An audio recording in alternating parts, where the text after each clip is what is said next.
So, Bryan and podcast behind the scenes here with Ryan this morning, and 6:30.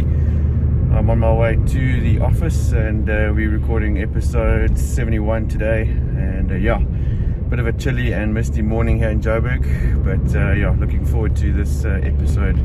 Got a great lineup this show for you guys, and hope you enjoy this one. We'll show you a lot more behind the scenes as we go through this morning's setup. Cheers. So bright and early here in Joburg, heading off to some aero premises now to do our weekly podcast. And always cool getting up in the morning early. Always reminds me of going off to work and fly. So it's a little bit different, but exciting nonetheless.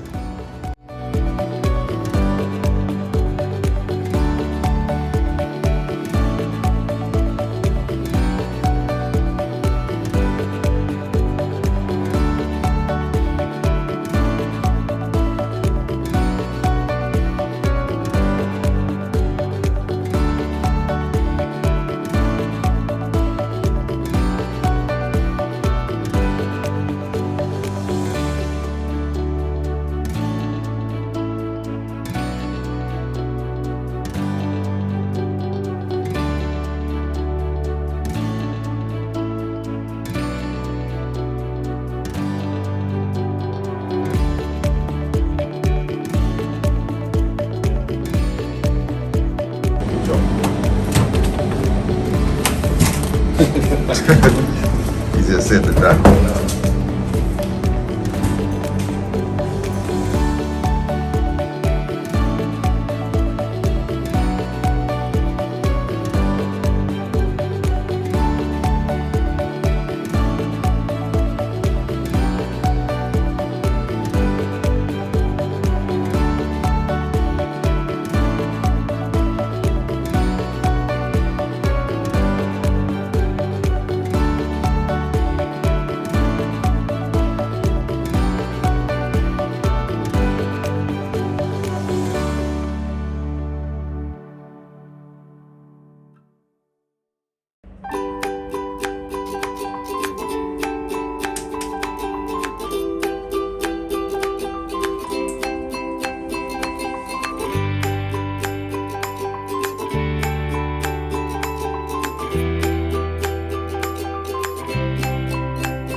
Oh man, that's what happened.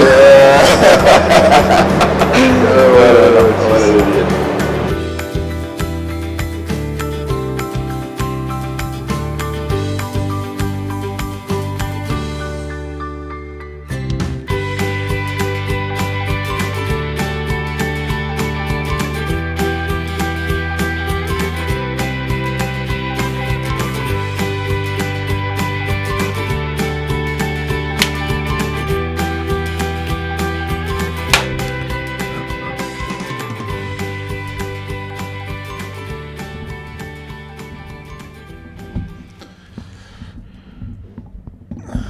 Are you ready? I am. Camera angles. Check. This is the only one that matters. Of course. Do you know which one it was? Mine. There's yours. And? Ah. I can't see it.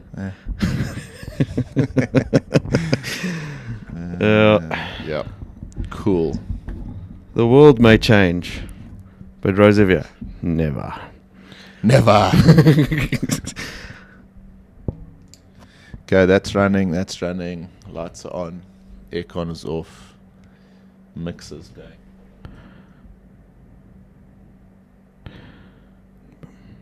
Strange. How's your volume? Fine. Okay.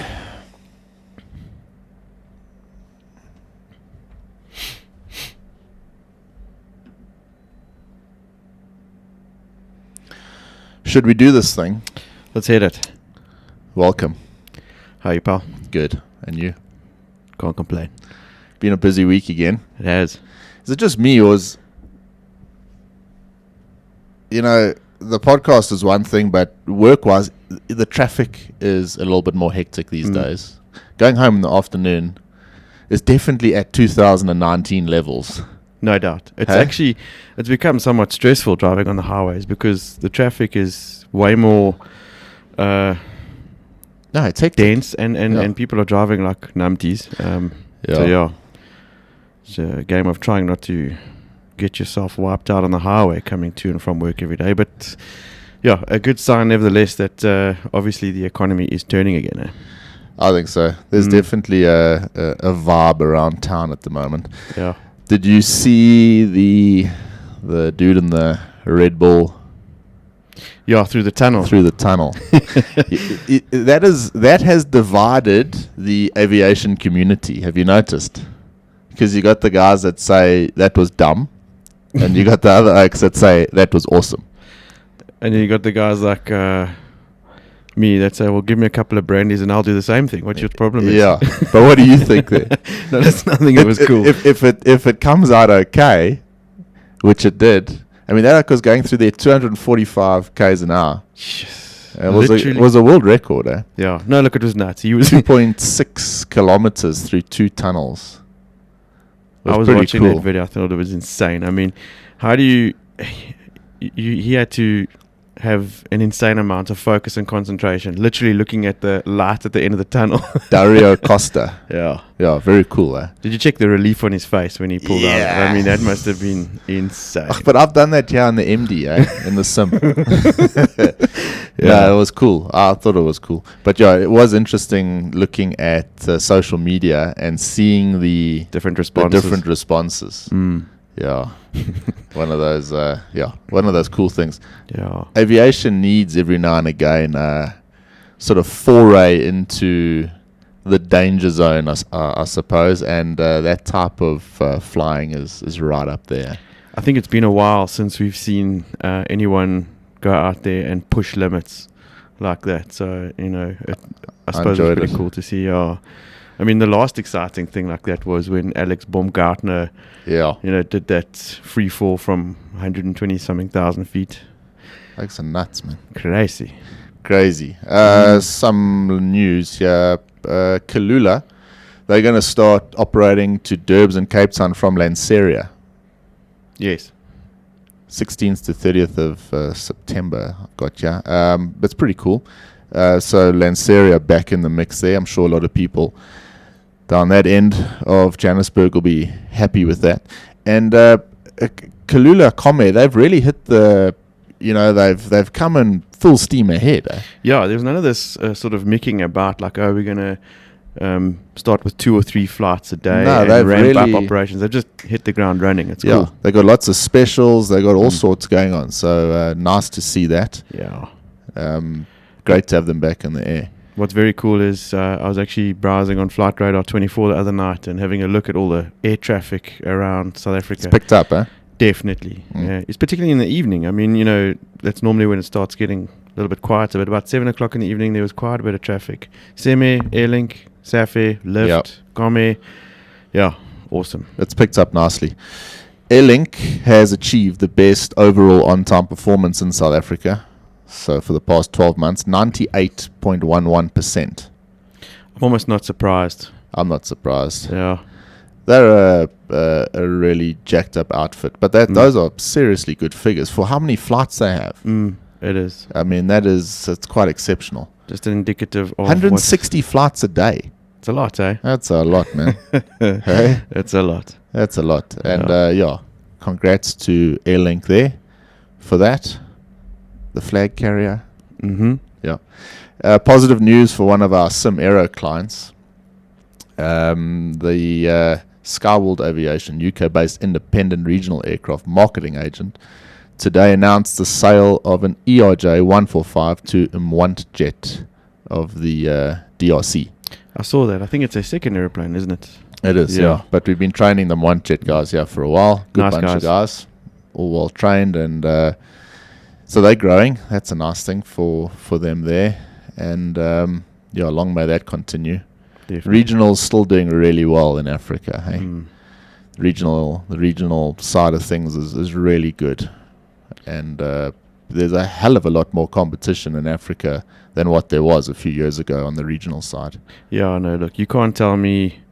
Look, Africa's had a bit of an impact and has felt the blow by this whole crisis. But man, just judging by the crew and the clientele that are coming through here, they haven't been as affected as the rest of the world. If anything, it's I don't know, I might be mistaken, but they seem to have been affected, but they haven't gone and furloughed crew and all sorts of things. They've kept things going. They've kept the existing setup going. They've probably leaned out in other areas, but they haven't leaned out in aircraft and they haven't leaned out in pilots. So showing a tremendous amount of resilience. Yeah, been very cool.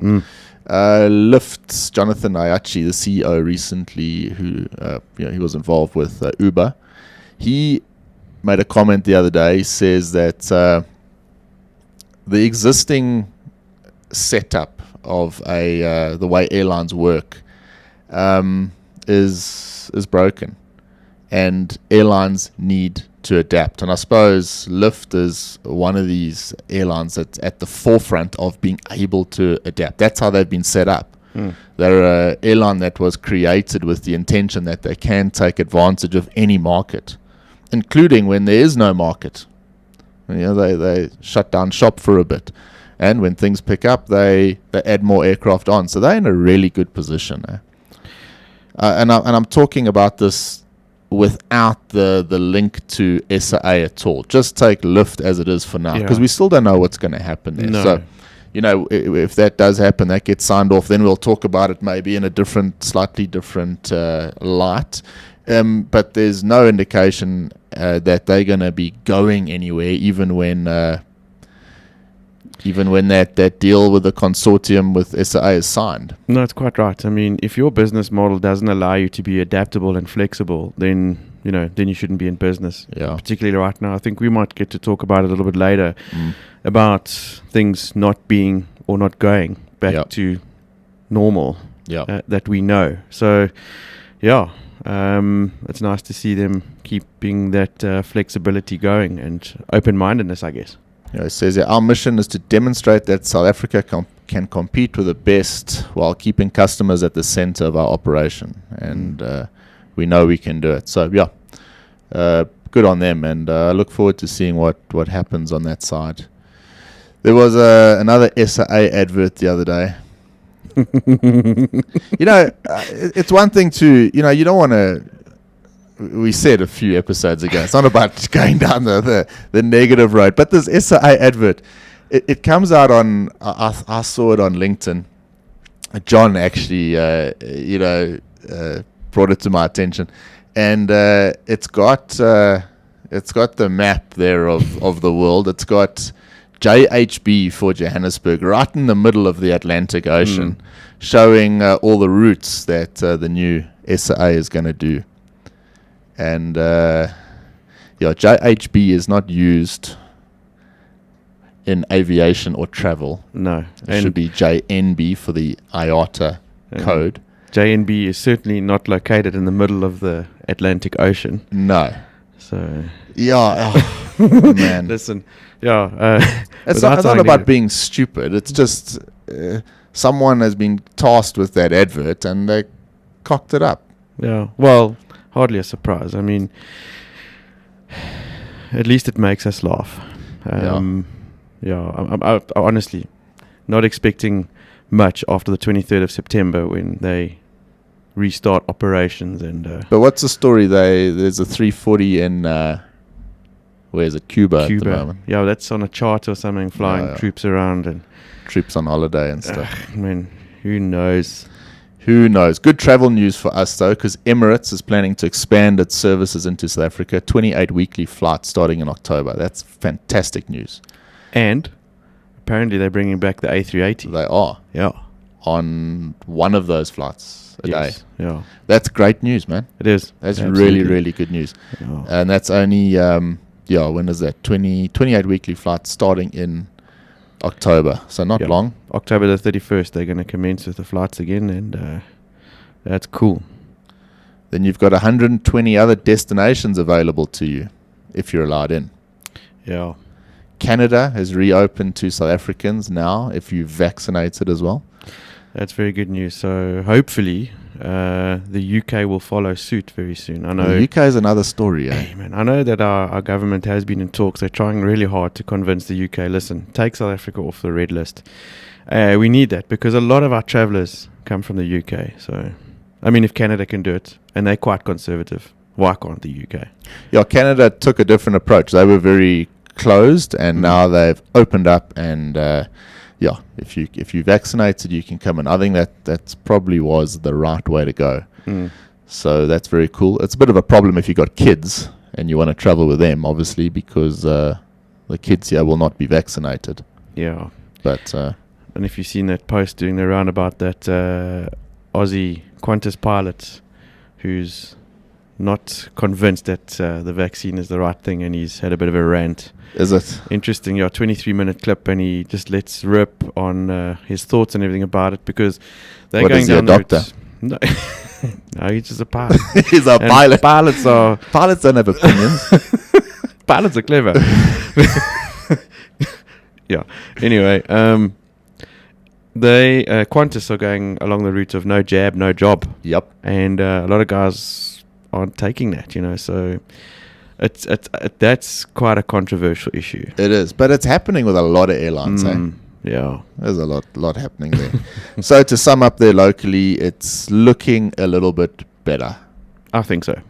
Yeah, the Emirates thing is a big story. Emirates was, you talk to anyone non-aviation person, 9 out of 10 times, if they're going away, you say, who are you flying with? They say Emirates. It's the well-known one, and so to have them back will encourage travel. Should we talk about it now? What we're seeing that we're talking about travel and going back to normal, and Yeah. Why not? Let's get started on that. I mean, well, let's go back. This week has been one of those weeks where there's not a huge amount of travel news. There's not a huge amount of aviation news.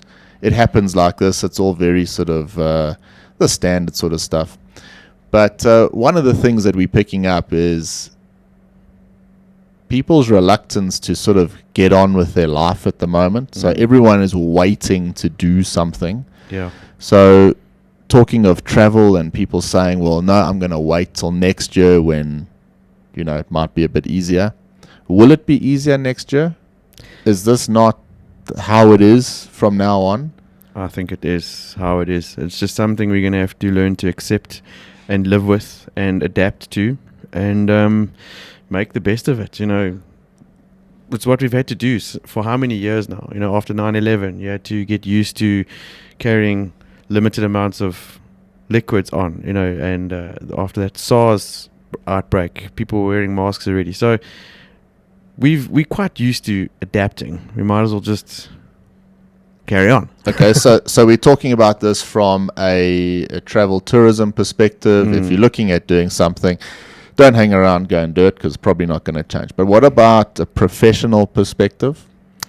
Yeah, same thing. This might be a controversial thing for us to talk about. Not controversial in a political way or anything, but I don't want to, rub anyone up the wrong way here. But I have noticed that there is still this underlying idea that if we wait long enough, things will go back to how they were. And you might get your old job back, you might get your old salary back, you might get your old lifestyle back. And I think, and I don't know what everyone else thinks, so maybe if people want to chip in on this, I'd like to hear everyone's views, because I don't really see that happening. No. I don't see this going back to any form of 2018-19 normality. I think what we're in now is the new way we're going to live and go about our lives. I genuinely believe that what we see in front of us now is it. And you got to jump on that train, and whatever analogy you want to use, and just go for it, because it's not a matter of trying to sound pessimistic or anything like that, but I think we have to draw the line at some point as to how real we're going to be about this. And, hanging around waiting for things to get back to the way they were, I think it's just going to be a complete waste of time, and probably more destructive than anything else. You got to accept things at face value, take it for what it is right now, put your life back together, move on, and make the best of it. And then just, like I said earlier, adapt as best you possibly can. Yeah. There's a few words that have been used that have been killed, certainly in the aviation industry. We've spoken about these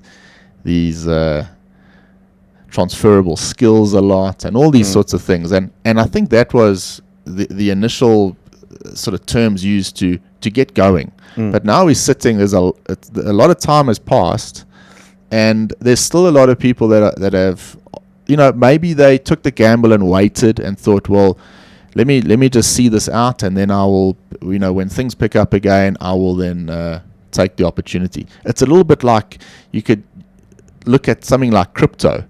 It's like, it's a similar thing. You almost think it's a bad state of mind to get into when you think, well, my friends went off and did something, I was too late, I missed that opportunity, now I can't start.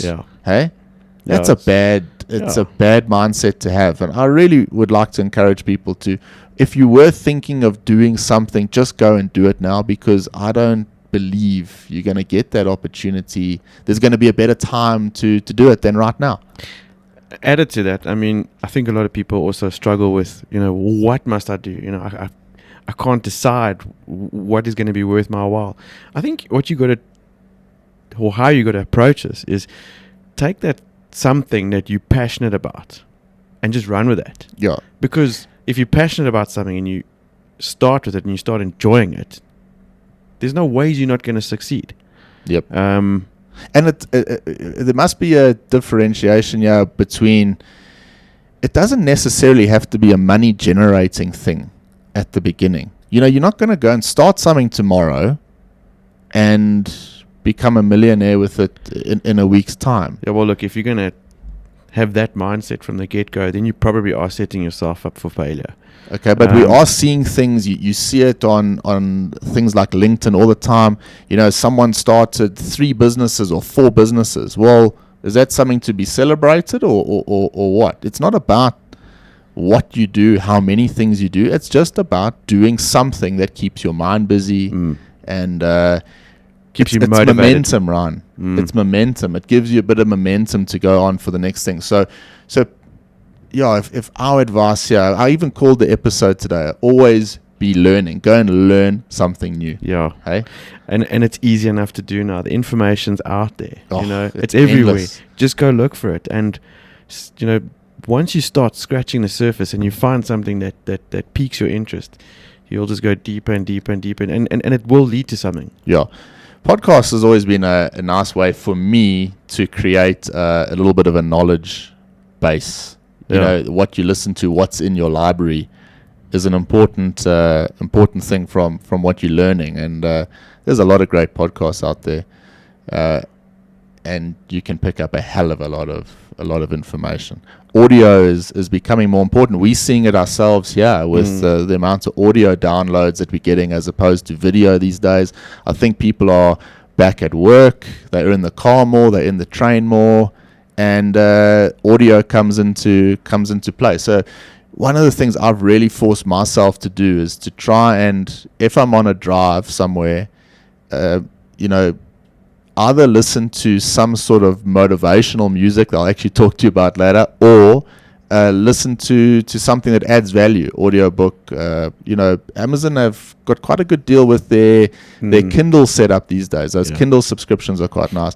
And Audible, of course, is fantastic if you want to listen to a nice audiobook. And a podcast, the easiest way to go. Podcasts are free. Yeah, and I mean, it's just, you'll find how the time used actually feels more productive.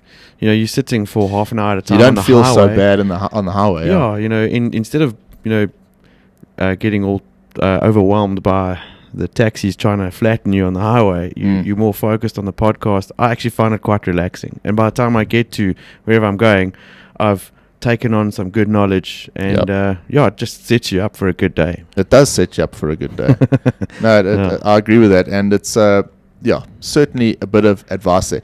On last week's show, I said to you, my Bryan advisory was Grammarly.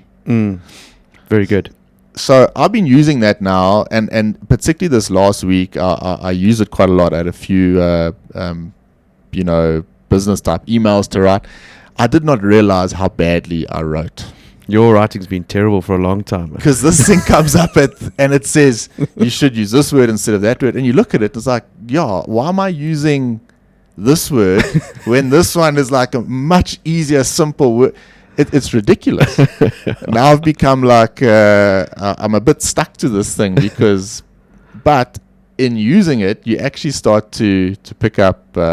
You actually learn yourself. Yeah. It's like having your grade 1 teacher there all the time, giving you gen. So always be learning. Always be learning again.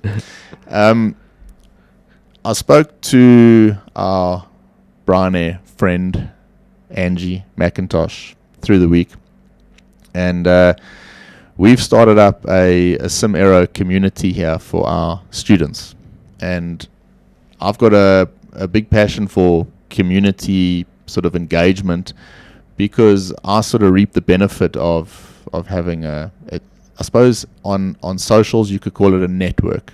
Mm-hmm. So what's the difference between a network and a community?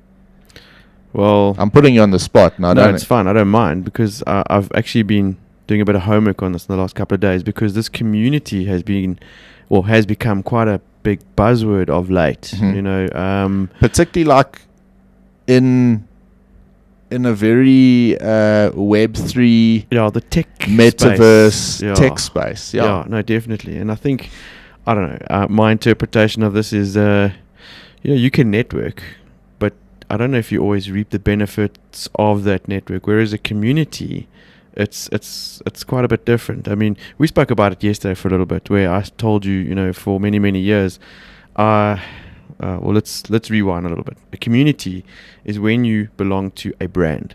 Mm-hmm. Am I right in understanding Yeah, this? I suppose you could look at it like that. So I, for instance, had a Harley Davidson, and I went tilt on the brand. Mm-hmm. Harley Davidson bike, t-shirts, helmets, jackets, everything Harley Davidson. I wanted to be in that, or a part of that Harley Davidson community. You identified with that brand. And that was me for many, many years. Loved it, enjoyed it. What I got out of it was some good times, with my mates and okay, fun but riding. Let me ask you there. What did Harley Davidson give you? Other than those times? Debt. and that I think is a good sort of segue into what I think a community can be. Because let's take our SimAero community here. We've got a whole lot of students coming from all around Africa, and ultimately we all got the same goal. The goal is to become better pilots and pass your recurrent training, pass your initials, whatever it might be. We're always in search of knowledge, new material. So to have a community around that, where there are people that can feed that knowledge and feed you insights along the way, is quite useful, particularly in a training type environment. The Bryan podcast has got a wonderful community as well. Yeah. A very strong community that's worldwide. We got people from across the globe that contact us weekly and give us insight into what's happening, in their neck of the woods, and it adds a lot of value. So I suppose with a community, if you start to think about it, if you've got a product to sell or you've got something to offer, you will always have a network of people to offer that to. Yes. And that's a very, very high value thing these days. You don't need millions of people. There's evidence to show that you need about maybe 1,000 or so people would be optimum to sell a new product, to advertise a new direction that you're going, whatever it might be. But I find it quite exciting, these communities, and certainly it is a buzzword, and they're going to become bigger and bigger. What community do you identify with? It's a little bit like your parents saying to you, don't get in that bad group at school. Exactly. You want to be in a positive, open-minded community that is going places, and associate with that community. People want you in their communities, so it's a good way to get a bit of momentum and to start listening and hearing what other people have to say. Where it's interesting, Ryan, is we've got our sort of Bryan Air community of people. We're involved here, of course, at Sim Aero. We've got the training community, but there's nothing stopping you from joining a community. Take any other interest you have. Maybe it's in the tech space. Maybe it's in the crypto space, whatever. You can go join. I'm part of Jack Butcher's Visualize Value community. You know how much input I get from that? I know not enough about that space, but the only way I'm going to learn is to see what people that do know about this stuff, what they're talking about, and be a part of that community. And be a part of that community. Ask a question. Should I buy this should we get involved? Should we invest here? I can't ask you. I can't ask necessarily my aviation community, but I can ask someone in the Visualize Value community.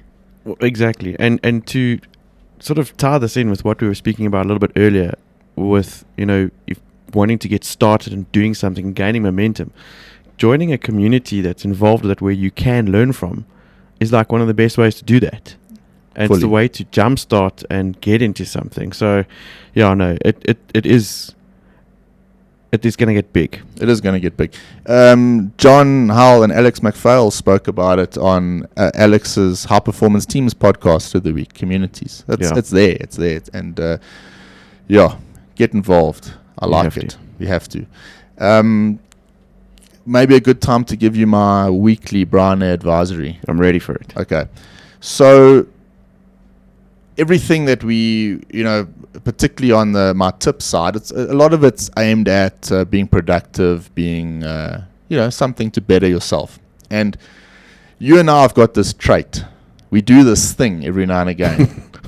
And that thing is, I quite like putting some headphones on, sitting in front of my computer at home, putting on YouTube and listening to some good tunes. Oh, yes. Now, if it's late at night and my wife and daughter are asleep, an inevitable one or two whiskeys comes out and the music gets a bit louder and the concerts get a bit bigger, and I get sucked into this environment of whatever I'm listening to, some like AC/DC, whatever it is, right? Becomes a bit of a time warp. Becomes a bit of a time warp, and it becomes a bit of a headache the next day. You do the same thing, I know. I'm very guilty. One thing that Ryan does always makes me laugh. If we're out at a party or something and we're having a jaw, and Ryan says, listen, cuz, I've got to go. So he gets up, he packs his stuff, and I'm in charge of the music.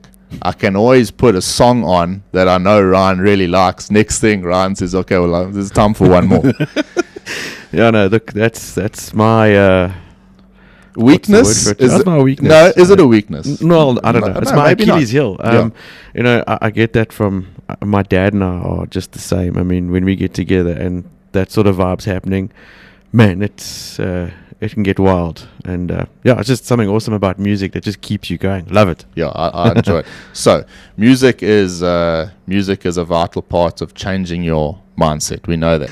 All right, Akira the Don is a guy. He basically takes people like Jordan Peterson, Joe Rogan, Alan Watts, Jocko Willink, David Goggins, all these guys. And what he does, he makes music out of their quotes or anything powerful that they've said. Yeah. Yeah. No ways. Yeah, it's cool. I'm going to try that. It's very That's cool. very cool. It's very cool. And let's say, Jordan Peterson, some of the stuff he has to say often gets me quite psyched up to go and do something.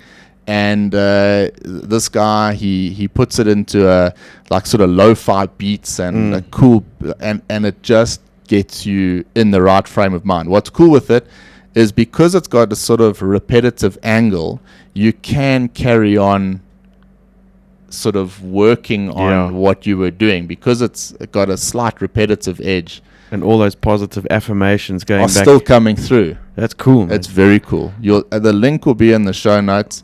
He's a hell of a good oak, and you'd enjoy his stuff. Some of the background music is awesome, and the quotes coming through.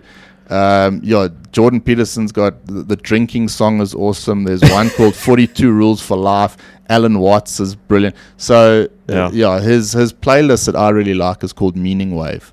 All right. So it's worth checking that out. I'm going to give it a try. I used to listen to something similar back in the day when I used to go to gym. It was that beast mode thing. That must have been long ago. Yeah, it was a very long time. But I'm going to give this a bash, man. It sounds cool. Try it out. Listen, Yeah. I was just going to ask you a question quick. Go. Do you have $75 million lying around? I'll have to wait for my salary to come in. Okay, cool. If that happens, or when that happens, can we consider buying a Gulfstream G700? What's going on there? No, Gulfstream have just launched their new G700. It's doing a world tour at the moment. Jeez, that must and be they're showing this machine off. But it's one of the most expensive corporate jets doing the rounds. Yeah. But gee, man, this thing is machine. Sexy. Yeah. It'll look nice with a Bryan Air tail. Eh? You see where I'm going with this? Little Bryan Air logo on the winglets. Yeah. We changed the order a little bit today with how things went, just to give everyone that is listening for the aviation news. Hasn't been very aviation orientated today. German leisure carrier Condor, they're renewing its long-haul fleet with 16 A330-900s. SkyWest is purchasing 16 new Embraer 175s to replace the CRJ 900s. That's on one of those CPA agreements like we spoke about a few weeks ago. Ryanair and Boeing had a bit of the discussions on that MAX 10 order has come to a halt. Seems like O'Leary is not the easiest guy in the world to work with. Yeah, look, he's all over the place. But so that's come to an end. Africa's largest airline, Ethiopian, they will resume their 737 MAX flights in January. Yeah. That's an important one. It is, yeah. They've obviously reached a resolution with Boeing and are confident that they can carry on operating the type. So it's good to see that area getting back into service. And Singapore, they're also going to allow the MAX 10 in the skies again. Good news. Yeah. Very good news. There's a few articles this week, again, reiterating what we spoke about where the industry is and where it's going. One of the big limiting factors in the States at the moment is the lack of ground handling support at the airports. So pilots have come back, cabin crew have come back, but a lot of the airport positions are needing to be filled. Now you can only operate at your peak with the right amount of staff, and so the airlines are limited there at the moment by areas that they probably never thought about. Yeah. There's been so much emphasis on the flight crew that have been let go. We haven't really spoken much about the support staff and what's happened to them, and it's there's other jobs available, Ryan. That's what's happened. So those jobs weren't like you look at them like flying jobs or where you run back to. These were jobs where I'll go work somewhere else then, and they're not going back. Their skills were probably more transferable in the grand scheme of things than what a pilot or cabin crew members would be. So fascinating. Cargo's demand has up 10% from 2019 levels, which is good. Capacity is still down a bit.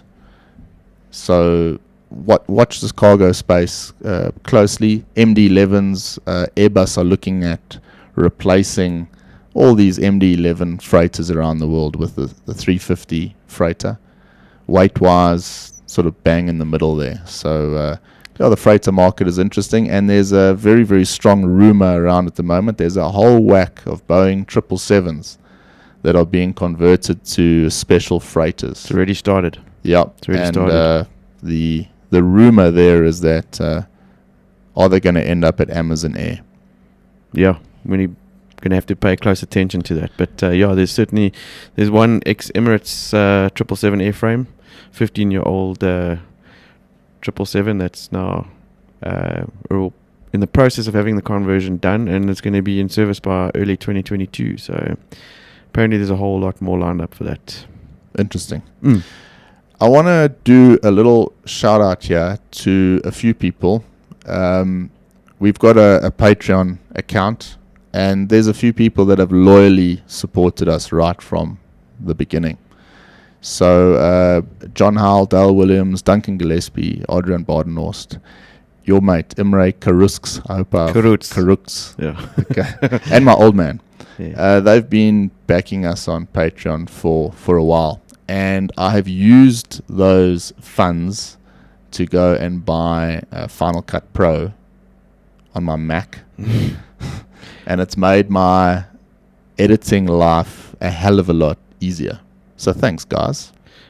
Thank you so much, everyone, for the tremendous amount of support. We value it, and it's really cool to be able to use that to make the quality and the production of our show a whole lot better, because and easier for us to get out. That's our main ambition, is to do this and make this bigger and better as we go along, and we certainly couldn't do that without your valuable support. So thank you very much, guys. Thanks, guys. Really do appreciate that. And from us, we got a busy day ahead. We're trying a little bit one or two new things on the podcast, and hopefully today we can introduce those things, and maybe, just maybe, some exciting news coming for us on the show. Not going to mention too much yet, keep everyone wondering, but maybe the next step for us on the podcast. We love what we do. We're not going anywhere. Not at all. But it might just be getting a little bit bigger. That's what she said. On that note, I got to go do some work, guys. Thanks so much. This has been a Joel. And have a good weekend, man. You too, man, guys. And thanks to everyone. Always be learning. If you want any help, advice from our side, please don't hesitate to shout. And please contact us. We'd love to hear from you guys. Have a lovely weekend ahead. Goodbye for now. Ciao, ciao.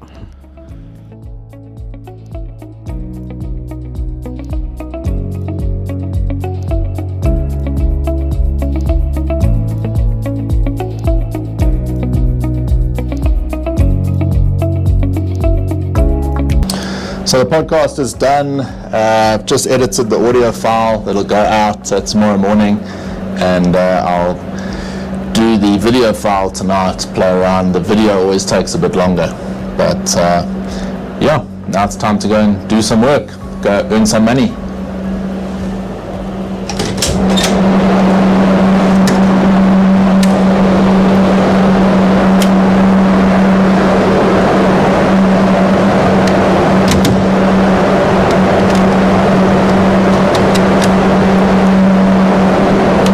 Certainly couldn't ask for a better environment to host the show in, or do this, because we're right in the thick of it here at Simero, and a lot of the news comes to us, so it's an awesome environment, and feel extremely privileged to have the opportunity to keep doing what I love, and wouldn't have it any other way.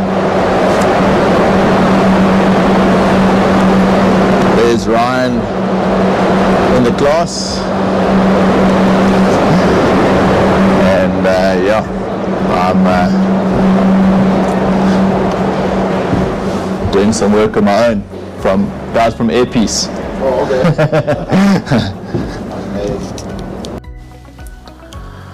okay. Okay, back home now, and now the real work begins. Got to edit this out and hopefully make a cool show. Enjoyed it today. Thanks for watching. Thanks for your support. Don't forget to like, subscribe. Goes a long way. And until next week, cheers. Approach runway 26 left. Vector to the paddock, boarded in